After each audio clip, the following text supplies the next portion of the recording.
नमस्कार, technical analysis के 6th episode में आपका स्वागत है। पिछले एपिसोड में हमने बात की थी हैमर और हैंगिंग मैन के बारे में और आज के इस एपिसोड में हम बात करने वाले हैं स्पिनिंग टॉप और दोजी के बारे में।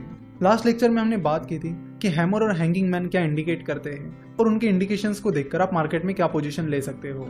उसी तरह आज हम देखेंगे कि स्पिनिंग टॉप और दोजी आपको क्या इंडिकेशंस देते हैं।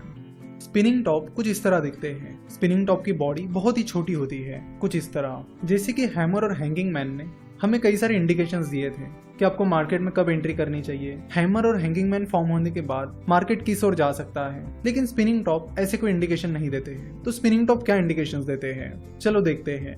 स्पिनिंग टॉप हमें बताता है कि मार्केट में बियर्स ने एंट्री की थी, जिसकी वजह से वो स्टॉक लो की तरफ भागता चला गया। साथ ही उस स्टॉक में बुल्स ने भी एंट्री की थी, इसलिए वो स्टॉक हाई की तरफ भागा। लेकिन जब मार्केट क्लोज होने के करीब आया तब स्टॉक प्राइस अपनी ओपनिंग प्राइस के पास जाकर ही क्लोज हुई। तो स्पिनिंग टॉप से हमें पता चलता है कि ना बियर्स मार्केट में मोमेंटम बना पाए ना बुल्स, और इसलिए स्पिनिंग टॉप हमें इंडिकेट करते हैं अनसर्टेनिटी। यानी स्पिनिंग टॉप बताते हैं कि उस स्टॉक में अनसर्टेनिटी चल रही है, यानी कुछ भी हो सकता है। तो स्पिनिंग टॉप हमें रिवर्सल या उस जैसा कोई क्लियर इंडिकेशन नहीं देते हैं, वो बस बताते हैं कि उस स्टॉक में अनसर्टेनिटी है। ना बुल उस स्टॉक पर कंट्रोल कर पा रहा है, ना ही बियर्स। तो स्पिनिंग टॉप चाहे बुल ट्रेंड में आए या बियर ट्रेंड में, वो ज्यादा कुछ इंडिकेट नहीं करते हैं और सिर्फ स्पिनिंग टॉप के बेसिस पर आप मार्केट में कोई पोजीशन नहीं ले सकते। अब बात करते हैं दोजी के बारे में। दोजी कुछ इस तरह दिखते हैं, यानी दोजी की जो बॉडी होती है वो बस एक सिंगल लाइन होती है। तो दोजी से हमें पता चलता है कि उस स्टॉक की ओपनिंग प्राइस और क्लोजिंग प्राइस सेम रही है। लेट से कोई स्टॉक है जिसकी ओपनिंग प्राइस 100 रुपीज रही है, उसका हाई 105 रुपीज रहा है और उसका लो 95 रुपीज रहा है और उसकी क्लोजिंग प्राइस 100 रुपीज रही है, तो उसकी कैंडल कुछ इस तरह दिखेगी। देखो, दोजी में जरूरी नहीं है कि ओपनिंग प्राइस और क्लोजिंग प्राइस सेम ही होनी चाहिए। अगर उनमें थोड़ा सा डिफरेंस भी है तो चल जाता है। जैसे कि अगर ओपनिंग प्राइस 99.5 रुपीज है और क्लोजिंग प्राइस 100 रुपीज है तो इतना डिफरेंस चल सकता है। तो स्टॉक की ओपनिंग प्राइस और क्लोजिंग प्राइस, इसका डिफरेंस बहुत कम होना चाहिए। और अगर ओपनिंग प्राइस और क्लोजिंग प्राइस सेम है तो और भी बढ़िया, क्योंकि दोजी की ओपनिंग प्राइस और क्लोजिंग प्राइस सेम होती है, इसलिए दोजी में कलर मैटर नहीं करता है कि वो ग्रीन कैंडल है या फिर रेड कैंडल है। तो चलो देखते हैं कि दोजी हमें क्या बताते हैं। तो दोजी हमें बताता है कि बियर्स ने उस स्टॉक में एंट्री की थी, जिसकी वजह से वो स्टॉक लो की तरफ चला गया था। साथ ही उस स्टॉक में बुल्स ने भी एंट्री की थी, जिसकी वजह से वो स्टॉक हाई की तरफ भी गया था। लेकिन दिन खत्म होते होते उस स्टॉक की प्राइस अपनी ओपनिंग प्राइस के पास जाकर ही क्लोज हुई। यानी दोजी भी हमें बताता है कि उस स्टॉक पर ना बियर कंट्रोल कर पाया ना ही बुल्स। तो दोजी भी हमें अनसर्टेनिटी इंडिकेट करता है। तो सिर्फ दोजी के बेसिस पर आप मार्केट में कोई पोजीशन नहीं ले सकते। दोजी में कुछ और भी पैटर्न्स होते हैं, चलो उन्हें भी समझते हैं। तो जो दोजी इस तरह दिखता है उसे ग्रेवस्टन दोजी कहा जाता है। ग्रेवस्टन दोजी की ओपनिंग प्राइस, क्लोजिंग प्राइस और लो प्राइस सेम होती है। और जो दोजी कुछ इस तरह दिखते हैं उन्हें ड्रैगन फ्लाई दोजी कहा जाता है। ड्रैगन फ्लाई दोजी की ओपनिंग प्राइस, क्लोजिंग प्राइस और हाई प्राइस सेम होती है।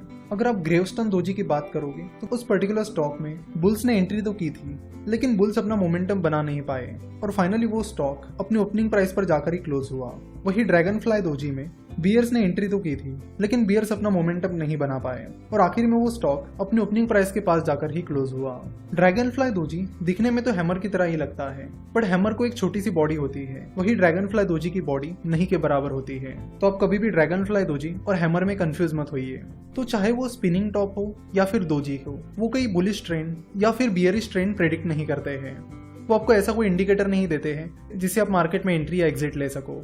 वो बस आपको बताते हैं कि मार्केट में अनसर्टेनिटी है। तो लास्ट लेक्चर में हमने देखा था कि हैमर ने हमें कुछ इंडिकेशंस दिए थे, जिसके बेसिस पर हम मार्केट में कुछ पोजीशंस ले पा रहे थे। सिमिलरली हैंगिंग मैन ने भी हमें कुछ इंडिकेशंस दिए थे, जिनके बेसिस पर हम मार्केट में पोजीशन ले पा रहे थे। पर इस एपिसोड में जब हमने स्पिनिंग टॉप और दोजी के बारे में बात की तो वैसा कुछ नहीं हुआ। हमें ऐसा कोई परफेक्ट इंडिकेशन नहीं मिला जिसके बेसिस पर हम उस स्टॉक में कोई पोजीशन ले पाए। तो बस दोजी या स्पिनिंग टॉप को देखकर आप कोई भी पोजीशन मत लीजिए, क्योंकि इन दोनों से हमें कोई अच्छा और परफेक्ट इंडिकेशन नहीं मिलता है। देखो, क्या नहीं करना चाहिए ये भी उतना ही इंपॉर्टेंट है जितना क्या करना चाहिए ये इंपॉर्टेंट है। इसलिए जो भी पैटर्न्स हैं इनको आप अच्छे से समझ लीजिए और किन पैटर्न्स के बाद आपको एक्शन लेनी है और किन पैटर्न्स के बाद आपको एक्शन नहीं लेनी है, ये आप अच्छे से समझ लीजिए। नेक्स्ट लेक्चर में हम इनगल्फिंग पैटर्न्स के बारे में बात करेंगे। देखेंगे कि इनगल्फिंग पैटर्न्स हमें क्या इंडिकेट करते हैं और उनके इंडिकेशंस के बेसिस पर हम उस स्टॉक में या मार्केट में क्या पोजीशन ले सकते हैं। आशा करता हूँ कि आपको आज का एपिसोड पसंद आया होगा। हमसे जुड़े रहने के लिए आप हमें फेसबुक, ट्विटर और इंस्टाग्राम पर फॉलो कर सकते हो। रिसेंटली हमने इंस्टाग्राम पर कई सारे अपडेट्स करना शुरू कर दिया है, तो आप हमें वहां पर जरूर फॉलो कर सकते हो। और जानकारी के लिए आप हमारी वेबसाइट www.finnovations.com विजिट कर सकते हो। हमसे जुड़े रहने के लिए आपका बहुत बहुत धन्यवाद।